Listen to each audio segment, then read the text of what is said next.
2026, 2027 ఆర్థిక సంవత్సరానికి సంబంధించిన బడ్జెట్‌ని మన ఫైనాన్స్ మినిస్టర్ నిర్మలా సీతారామన్ గారు రేపు పార్లమెంట్ సెషన్‌లో ప్రవేశపెట్టబోతున్నారు. అందువలన రేపు ఆదివారం అయినప్పటికీ కూడా మన మార్కెట్ రెగ్యులర్ ట్రేడింగ్ డే లాగే, రెగ్యులర్ మార్కెట్ డే లాగే ఫంక్షన్ అవ్వబోతుంది. సో మనం ఈరోజు బడ్జెట్ మీద ఒక కామన్ మ్యాన్‌కి ఉన్న ఎక్స్‌పెక్టేషన్స్ ఏంటి? మనకేమన్నా ట్యాక్స్ రిలీఫ్స్ కానీ, లేకపోతే మన డైలీ లైఫ్‌లో మన స్పెండింగ్ ప్యాటర్న్ సపోర్ట్ చేసేలాగా ఏమన్నా రాయితీలు కానీ వచ్చే అవకాశాలు ఉన్నాయా లేదా, మరియు మొత్తం ఓవరాల్ మార్కెట్ పల్స్ బడ్జెట్ మీద ఎలా ఉంది, గవర్నమెంట్ ఏ సెక్టార్స్ మీద ఎక్కువ ఫోకస్ చేయబోతుంది, ఇలాంటి వాటి గురించి మాట్లాడుకుంటూ వీటన్నిటి కాంటెక్స్ట్లో మన స్టాక్ మార్కెట్స్ ఎలా రియాక్ట్ అయ్యే ఛాన్స్ ఉంది, ఒకవేళ రేపు ఎవరన్నా ఫ్రెష్గా ఇన్వెస్ట్మెంట్ స్టార్ట్ చేయాలన్నా, లేకపోతే ఆల్రెడీ ఎగ్జిస్టింగ్ ఇన్వెస్ట్మెంట్స్ మీద ఎలాంటి డెసిషన్స్ తీసుకోవాలన్నా రేపు మార్కెట్ చాలా వోలటైల్గా ఉండే ఛాన్స్ ఉంటుంది. కాబట్టి మనం ఆ కాంటెక్స్ట్లో కూడా ఒక్కసారి మాట్లాడుకొని ఈ టాపిక్ని ఎండ్ చేద్దాం friends. So let's get in to the today's video. Yours CA Ashok. Friends, video start చేసే ముందు ఒక చిన్న అప్డేట్. మన ఛానల్ నేమ్ని గ్రో వెల్త్ నుంచి సిఏ అశోక్గా మార్చడం జరిగింది. ఛానల్ నేమ్ యునీక్నెస్ కోసం అలా ఛానల్ నేమ్ని అప్డేట్ చేశాను. ప్రతి బడ్జెట్ని ప్రవేశపెట్టబోయే ముందు మన గవర్నమెంట్కి కానీ, మన ఫైనాన్స్ మినిస్టర్కి కానీ ఒక కాంటెక్స్ట్ అనేది ఎస్టాబ్లిష్ అయి ఉంటుంది. అంటే ఒక సందర్భం అనేది క్రియేట్ అయి ఉంటుంది. ఆ సంవత్సరంలో జరిగిన పరిణామాలు బట్టి కానీ, ఆ సంవత్సరంలో జరిగిన జియోపొలిటికల్ ఈవెంట్స్ బట్టి కానీ, నెక్స్ట్ ఇయర్ ఎలాంటి మార్పులు, ఎలాంటి పాలసీస్ చేంజ్ చేస్తే బాగుంటుంది అనే యాంగిల్లో ఆలోచించి ఈ బడ్జెట్ మొత్తం ఫ్రేమ్వర్క్ చేయడం మొదలవుతుంది. మనం ప్రస్తుతం ఉన్న బ్యాక్డ్రాప్, ప్రస్తుతం ఉన్న సందర్భాన్ని క్లియర్గా పరిశీలిస్తే రెండు విషయాలు అయితే క్లియర్గా అర్థమవుతున్నాయి. ఒకటి, మన కామన్ మ్యాన్ యొక్క కన్జంప్షన్ ప్యాటర్న్ ఈ ఫైనాన్షియల్ ఇయర్లో కంపేర్డ్ టు ప్రీవియస్ ఫైనాన్షియల్ ఇయర్తో పోల్చుకుంటే కొంత స్లోడౌన్ అనేది కనిపిస్తుంది. రెండవ పాయింట్ ఏంటంటే, జియోపొలిటికల్గా కూడా చాలా అన్సర్టనిటీ కనిపిస్తుంది. మనకి ఎస్పెషల్లీ యూఎస్లో గవర్నమెంట్ చేంజ్ అయిన దగ్గర నుంచి, డొనాల్డ్ ట్రంప్ గారు ఎంటర్ అయిన దగ్గర నుంచి మనకి యాక్చువల్గా జియోపొలిటికల్ అన్సర్టనిటీ చాలా మొదలైంది. అండ్ తను ఇంట్రడ్యూస్ చేసిన పాలసీస్ కానీ, టారిఫ్ల వల్ల కానీ చాలా అన్సర్టనిటీ ఉంది. సో ఈ బడ్జెట్కి ఈ రెండు విషయాలు చాలా ముఖ్య పాత్ర పోషిస్తున్నాయని చెప్పి క్లియర్గా అర్థమవుతుంది. ఈ రెండు విషయాల్ని దృష్టిలో పెట్టుకునే మన గవర్నమెంట్ యొక్క బడ్జెట్ ప్లానింగ్ కానీ, బడ్జెట్ ఇంప్లిమెంటేషన్ కానీ ఉండబోయే అవకాశాలు చాలా బలంగా ఉన్నాయి. మనకి సెప్టెంబర్ 2025లో ఆల్రెడీ ఇండైరెక్ట్ ట్యాక్సెస్ యొక్క రిఫార్మ్స్ జరిగినాయి, విచ్ మీన్స్ జిఎస్టీ రిఫార్మ్స్ చాలానే జరిగినాయి. సో మన డైలీ స్పెండింగ్ ప్యాటర్న్లో, అంటే ఒక కామన్ మ్యాన్ ఎక్కడెక్కడైతే మనీ స్పెండ్ చేస్తాడో, ఎలక్ట్రానిక్ అప్లయన్సెస్ అవ్వచ్చు, హోమ్ పర్చేజెస్ అవ్వచ్చు, లేకపోతే మన డైలీ కన్జంప్షన్ కావచ్చు, మన నిత్యావసర వస్తువులు కావచ్చు, సో వీటన్నిటి మీద ఆల్రెడీ ట్యాక్సెస్ని తగ్గించి మనకి స్పెండింగ్ ప్యాటర్న్ పెంచడానికి అయితే గవర్నమెంట్ ఆల్రెడీ ప్రయత్నం చేసింది. సో రేపున్న బడ్జెట్ సెషన్లో డైరెక్ట్ ట్యాక్సెస్ మీద, అంటే డైరెక్ట్ ట్యాక్సెస్ అంటే మన ఇన్కమ్కి రిలేటెడ్ ట్యాక్సెస్ మీద ఏమన్నా చేంజెస్ ఏమన్నా ఉంటాయా అని చెప్పి ఆలోచిస్తే, based on my expectations and my prediction, నాకు తెలిసినంత వరకు డైరెక్ట్ ట్యాక్సెస్లో పెద్ద రిఫార్మ్స్ కానీ, పెద్ద మనకి బెనిఫిట్ జరిగేలాగైతే గవర్నమెంట్ దగ్గర ప్రస్తుతం ఫైనాన్షియల్ మజిల్ ఉందని నాకు అనిపించట్లేదు. అంటే సరిపడినంత రిజర్వ్స్ ఉన్నాయని చెప్పి నాకు అనిపించట్లేదు. ఆల్రెడీ జిఎస్టీ రూపంలో మనకి ఇచ్చిన బెనిఫిట్స్ వల్ల గవర్నమెంట్కి వచ్చే రెవెన్యూ తగ్గినట్లుగా కనిపిస్తుంది. ఈ కాంటెక్స్ట్లో, ఈ బ్యాక్డ్రాప్లో మళ్ళీ డైరెక్ట్ ట్యాక్సెస్లో కూడా మనకి రిబేట్స్, ఎగ్జంప్షన్స్ కొత్తగా ప్రొవైడ్ చేసి వచ్చే ఇన్కమ్ని ఇంకా తగ్గించుకుంటుందని చెప్పి నేనైతే అనుకోవట్లేదు. So when it comes to direct taxes reforms and direct taxes exemptions or reliefs, even మార్కెట్లో కూడా పెద్ద ఎక్స్పెక్టేషన్స్ ఉన్నాయని నేనైతే అనుకోవట్లేదు. Now let's move on to spending. ఇప్పటివరకు మనం మాట్లాడుకుంది గవర్నమెంట్ మన దగ్గర నుంచి కలెక్ట్ చేసే ట్యాక్సెసే గవర్నమెంట్కి రెవెన్యూ.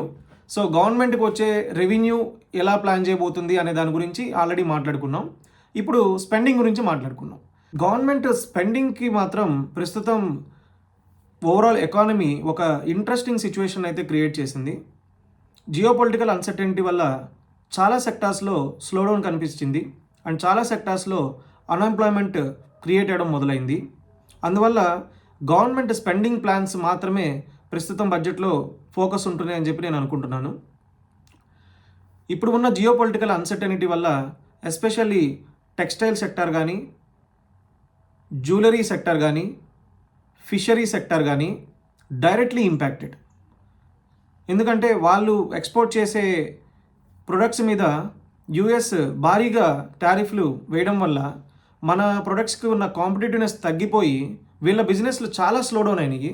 సో వీళ్ళ బిజినెస్ చాలా స్లో డౌన్ అవడం వల్ల it has created ripple effect in the market. అంటే ఇవన్నీ కూడా ఒకదానికి సంబంధం ఉంటాయి కదా.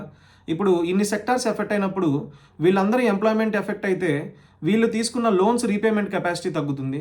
వీళ్ళు తీసుకున్న లోన్స్ రీపేమెంట్ ఎప్పుడైతే కెపాసిటీ తగ్గుతుందో already existing banks or NBFCs ఎవరైతే ఈ సెక్టార్స్కి సపోర్ట్ చేస్తున్నాయో వాళ్ళ బుక్స్లో ఆల్రెడీ ప్రెజర్ కనిపించడం మొదలుపెట్టింది. రీసెంట్లీ Q3 FY 26లో కొన్ని హౌసింగ్ ఫైనాన్స్ కంపెనీస్ ఈ విషయాన్ని క్లియర్గా హైలైట్ చేసినాయి.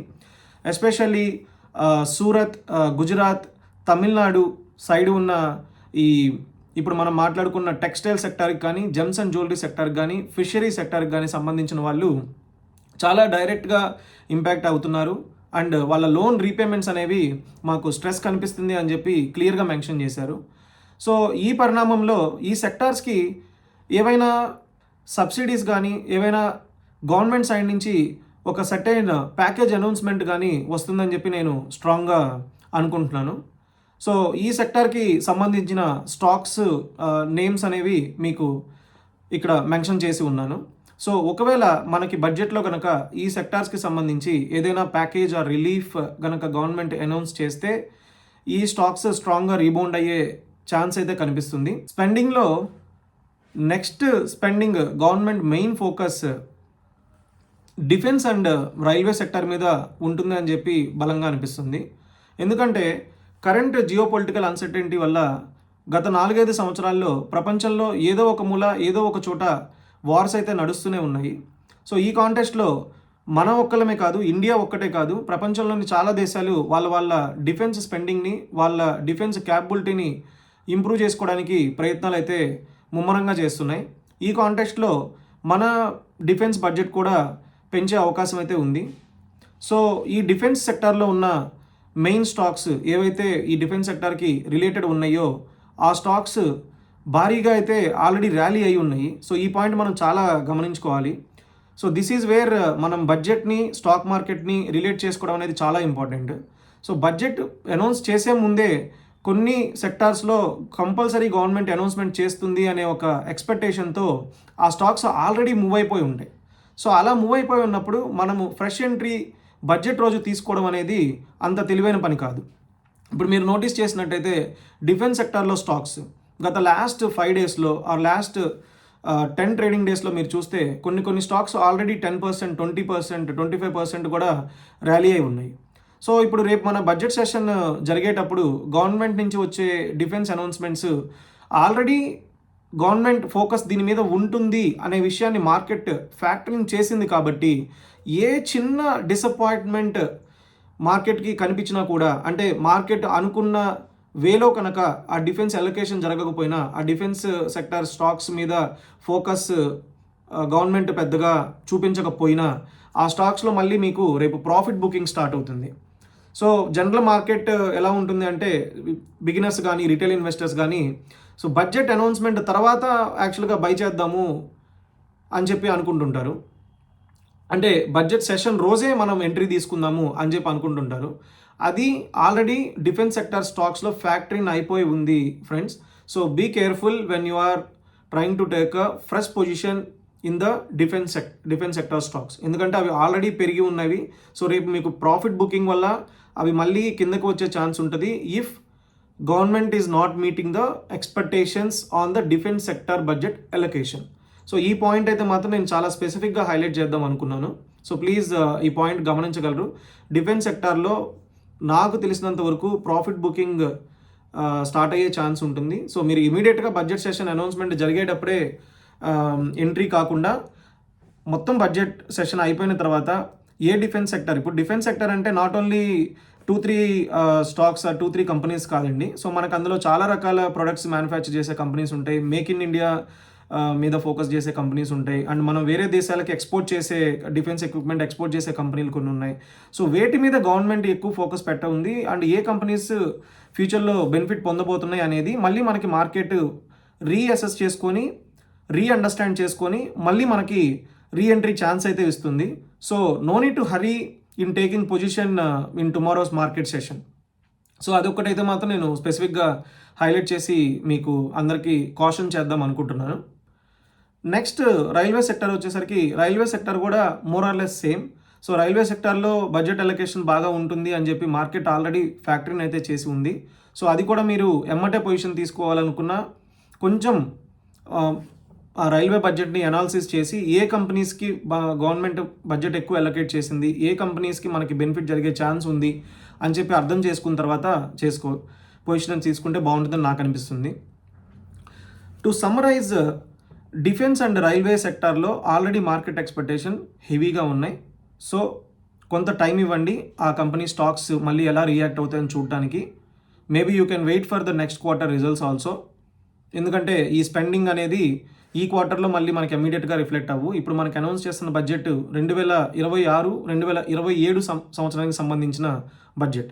సో ఇప్పుడు ఏదైతే గవర్నమెంట్ స్పెండింగ్ కానీ ఏదైతే స్పెండింగ్ ప్లాన్స్ కానీ డిఫెన్స్లో రైల్వేలో మనకి అనౌన్స్ చేయబోతుందో అవి కంపెనీ ఫైనాన్షియల్స్లో రిఫ్లెక్ట్ అవ్వడానికి మనకి మళ్ళీ FY27 Q1 నుంచి అంటే జూన్ 2026 క్వార్టర్ తర్వాత ఆ క్వార్టర్ రిజల్ట్స్లో మీకు ఇండికేషన్స్ కానీ దాని మీద అండర్స్టాండింగ్ కానీ రావడం మొదలవుతుంది. సో మనకి ఆ అండర్స్టాండింగ్ వచ్చిన తర్వాత కూడా మనం పొజిషన్స్ అనేవి బిల్డ్ చేసుకోవచ్చు. సో బడ్జెట్ సెషన్ రోజే డోంట్ రష్, అడావిడి పడకుండా ఫస్ట్ ఆ బడ్జెట్ని అర్థం చేసుకొని దెన్ మీకు ఇంకా 3-4 నెలలు టైం ఉంటుంది దాన్ని రీఅసెస్ చేసుకొని పొజిషన్స్ తీసుకోవడానికి. నెక్స్ట్ సెక్టర్ వచ్చేసరికి ఇంకా అన్ని సెక్టార్స్కి కలిపి మాట్లాడదాం. అంటే ఇప్పుడు మనకి డిఫెన్స్ రైల్వే తీసేస్తే ఇంకా మనకి మిగిలిన సెక్టార్స్ వచ్చేసరికి మెయిన్లీ క్యాపిటల్ ఎక్స్పెండిచర్ ఇంకెక్కడ స్పెండ్ చేయొచ్చు అంటే మనకి పబ్లిక్ ఇన్ఫ్రాస్ట్రక్చర్ మీద స్పెండ్ చేయొచ్చు. So which is related to road constructions కానీ లేకపోతే కొత్త ఫ్లైఓవర్ కన్స్ట్రక్షన్స్ కానీ కొత్త ఎయిర్పోర్ట్ కన్స్ట్రక్షన్స్ కానీ అలాంటివి ఏమన్నా అనౌన్స్ చేసే అవకాశం ఉందా? ఒకవేళ అలాంటివి అనౌన్స్ చేస్తే ఆ సెక్టార్కి సర్వ్ చేస్తున్న కంపెనీస్ ఏమున్నాయి? మీకు లార్సన్ అండ్ టర్బో కావచ్చు, తర్వాత రోడ్ సెక్టార్ వచ్చేసరికి మీకు చాలా కంపెనీసే ఉన్నాయి, HG ఇన్ఫ్రా కావచ్చు, సో ఇలాంటి దిలీప్ బిల్డ్కాన్ కావచ్చు. సో ఇలాంటి కంపెనీస్ అన్నీ మీకు ఆ జోన్లోకి వస్తుంది. నెక్స్ట్ మనం రియల్ ఎస్టేట్ సెక్టర్ గురించి మాట్లాడుకోవాలి. రియల్ ఎస్టేట్ సెక్టర్ అనేది వెరీ ఇంపార్టెంట్. ఇప్పుడు ఉన్న కాంటెక్స్ట్లో మనకి కంట్రీలో ఆల్రెడీ ఎకనామిక్ స్లోడౌన్ కనిపిస్తుంది, ఎకనామిక్ యాక్టివిటీ స్లోడౌన్ కనిపిస్తుంది. ఈవెన్ మనకి ఈ house buying turn around activity కూడా చాలా స్లోడౌన్ అయినట్లుగా చాలా కంపెనీస్ Q3 FY26 రిజల్ట్స్లో రిపోర్ట్ చేయడం మొదలుపెట్టినాయి. సో మనకి నెక్స్ట్ రియల్ ఎస్టేట్ సెక్టర్ సంబంధించి ఏమన్నా అనౌన్స్మెంట్స్ ఏమన్నా ఉంటాయా అంటే గవర్నమెంట్ సైడ్ నుంచి గవర్నమెంట్ ప్రాజెక్ట్స్ కానీ లేకపోతే గవర్నమెంట్ పబ్లిక్ ఇన్ఫ్రాస్ట్రక్చర్ స్పెండింగ్ కానీ ఎలా ఉండబోతుంది అనే దాని మీద ఈ రియల్ ఎస్టేట్ కంపెనీస్ కానీ ఇన్ఫ్రాస్ట్రక్చర్ బిల్డింగ్ కంపెనీస్ కానీ రియాక్ట్ అయ్యే ఛాన్స్ ఉంటుంది. ఇన్సూరెన్స్ సెక్టార్కి వచ్చేసరికి ఆల్రెడీ ఇన్సూరెన్స్ సెక్టార్లో గవర్నమెంట్ రీసెంట్ టైమ్స్లో చాలా రిఫార్మ్సే అనౌన్స్ చేసింది. FDI లిమిట్స్ ఇంక్రీజ్ చేయడం కానీ, హెల్త్ ఇన్సూరెన్సెస్ మీద మనకి 0% GST రిలీఫ్ ఇవ్వడం కానీ ఇలాంటి రిఫార్మ్స్ ఆల్రెడీ జరిగినాయి. కాబట్టి రేపు బడ్జెట్లో హెల్త్ ఇన్సూరెన్స్ సెక్టర్ మీద ఆర్ ఇన్సూరెన్స్ సెక్టర్ మీద పెద్దగా రిఫార్మ్స్ ఏమీ ఉండకపోవచ్చు. మొత్తం టాపిక్ని సమ్మరైజ్ చేస్తే రేపు బడ్జెట్ సెషన్లో మనకి direct taxes which is income tax related updates కానీ లేకపోతే ఎగ్జామ్షన్స్ కానీ రిలీఫ్స్ కానీ పెద్దగా ఏమి ఉండకపోవచ్చు అని నేను అనుకుంటున్నాను. ఒకవేళ అది వస్తే మీతో పాటు నేను కూడా చాలా హ్యాపీ. అప్పుడు మళ్ళీ మనం హ్యాపీ మూడ్లో డిస్కస్ చేసుకుందాం. తర్వాత మనకి mainly defence, railway and housing finance, real estate sectors మీద గవర్నమెంట్ ఫోకస్ ఎక్కువ ఉంటుందని నాకు అనిపిస్తుంది. So again in tomorrow's video, daily market వీడియోలో అసలు బడ్జెట్ సెషన్ ఎలా నడిచింది, is it really happy session or not, మనకి నెక్స్ట్ ఇయర్లో ఏమన్నా డైరెక్ట్ ట్యాక్స్ బెనిఫిట్స్ ఏమన్నా వచ్చినాయా రాలేదా, అండ్ వీటన్నిటి కాంటెక్స్ట్లో స్టాక్ మార్కెట్ రిలేటెడ్గా నెక్స్ట్ ఫైనాన్షియల్ ఇయర్ మూవ్మెంట్ ఎలా ఉండబోతుంది అనేది మాట్లాడుకుందాం. నిన్న మన వీడియో అప్డేట్ చేసిన తర్వాత ఒక ఇంట్రెస్టింగ్ ఫ్యాక్టర్ అయితే చూశాను మార్కెట్లో. చాలా రోజుల తర్వాత ఎఫ్ఐఐస్ అయితే బయింగ్ జోన్లో కనిపించారు. నిన్న దాదాపు 2500 crores, అరౌండ్ 2700 crores బయింగ్ అయితే ఫారెన్ ఇన్స్టిట్యూషనల్ ఇన్వెస్టర్స్ నుంచి అయితే కనిపించింది. మరి ఇది ఓన్లీ ప్రీ బడ్జెట్ ఎక్స్పెక్టేషన్ బయింగా, లేకపోతే వాళ్ళ స్టాన్స్ మార్చుకొని మళ్ళీ మన ఇండియన్ మార్కెట్స్లోకి స్లోగా సెల్లింగ్ అయితే ఆపేసి మళ్ళీ నెట్ బయర్స్గా మారతారా లేదా అనేది ఒక ఇంట్రెస్టింగ్ ఫ్యాక్టర్గా మారింది నాకు కూడా. సో ఈ అంశంలో మళ్ళీ మనం మన డైలీ మార్కెట్ అప్డేట్స్లో నెక్స్ట్ ఎపిసోడ్స్లో మాట్లాడుకుందాం. ఫ్రెండ్స్, ఇలా మార్కెట్లో జరిగే ఇంపార్టెంట్ ఈవెంట్స్ని మీ ముందుకు ఈజీ లాంగ్వేజ్లో అండ్ సమ్మరైజ్డ్ ఫార్మాట్లో తీసుకురావడానికి నేను పెడుతున్న ఎఫర్ట్స్ కనుక మీకు నచ్చినట్టయితే మన ఛానల్ని సబ్స్క్రైబ్ చేసుకోండి. అండ్ సబ్స్క్రైబ్ చేసుకోవడం వల్ల మీకు రైట్ ఇన్ఫర్మేషన్ రైట్ టైంలో అయితే మీకు చేరుతుంది. అండ్ ఈ వీడియోని లైక్ చేయండి, మీ ఫ్యామిలీ అండ్ ఫ్రెండ్ సర్కిల్లో షేర్ చేయండి. Keep encouraging the channel friends. Signing off, yours C. Ashok. See you in the tomorrow's video.